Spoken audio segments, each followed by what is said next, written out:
నమశంకరాయ. ఈ రోజున ఒక మహామహిమాన్వితమైన రోజు గురించి మీకు తెలియచేయబోతున్నాను. ఇది మిస్ అయ్యామా 2053లో వస్తుంది. అది మిస్ అవుతే 2070లో వస్తుంది. ఇక 100 మహాశివరాత్రులలో పరమేశ్వరుని పూజిస్తే ఎంత పుణ్య ఫలితమో ఈ ఒక్క రోజున పూజిస్తే పరమేశ్వరుని పూజిస్తే అంత పుణ్యఫలం. అదే మహాశైవాఖ్య యోగము జూలై 13వ తేదీన ఏర్పడుతుంది. ఆ రోజున ప్రతి పనులలో ఆటంకాలు ఎదురయ్యేటువంటి వాళ్ళు, అలాగే ఏ పని చేసినా కాలం కలిసిరాక ఇబ్బంది పడేటువంటి వాళ్ళు, ఏ జన్మలో ఏ పాపం చేశామో ఇంకా అష్ట కష్టాలు పడుతున్నామని చెప్పి బాధపడేటువంటి వాళ్ళు, దేవుడు మన మీద కనికరం లేదు చూపట్లేడు అని బాధపడేటువంటి వాళ్ళు ఈ రోజున ఒక చిన్న పరిహారం మీకు తెలియచేస్తాను.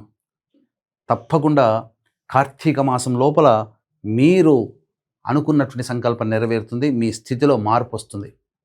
ఇంతటి మహిమాన్వితమైన రోజున మన పీఠం ఆధ్వర్యంలో జూలై 13వ తేదీన అరుణాచలంలో కానీ కాళహస్తి క్షేత్రంలో కానీ మీ జాతకరీత్యా కలుగు విద్య, వివాహ, ఉద్యోగ, దాంపత్య, అనారోగ్య సమస్యల నివారణకి ఇప్పుడు ప్రజెంట్ కాలసర్పదోషంలో కాలం జరుగుతుంది.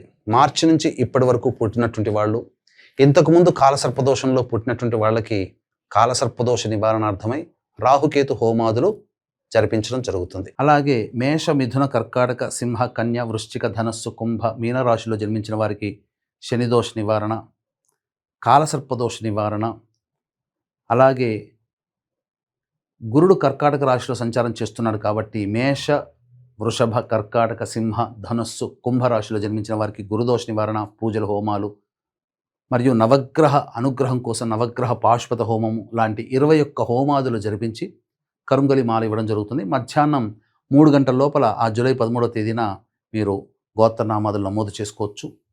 ఇప్పుడు అష్ట కష్టాలు సమస్యలు తీరాలనుకునేటువంటి వాళ్ళు ఈ రోజున నవగ్రహాల చుట్టూ శివాయ నమః అంటూ 27 ప్రదక్షిణ, ఆ యొక్క దగ్గరలో కాలభైరుడు గనక ఉంటే కాలభైరుడికి ఆవ నూనెతో అభిషేకము జరిపించడం, లేదా ఈశ్వరుడికి ఆవ నూనెతో మరియు నల్ల నువ్వులతో అభిషేకము జరిపించి ఈ రోజున ప్రధానంగా మారేడు దళాలతో అర్చన చేయాలి.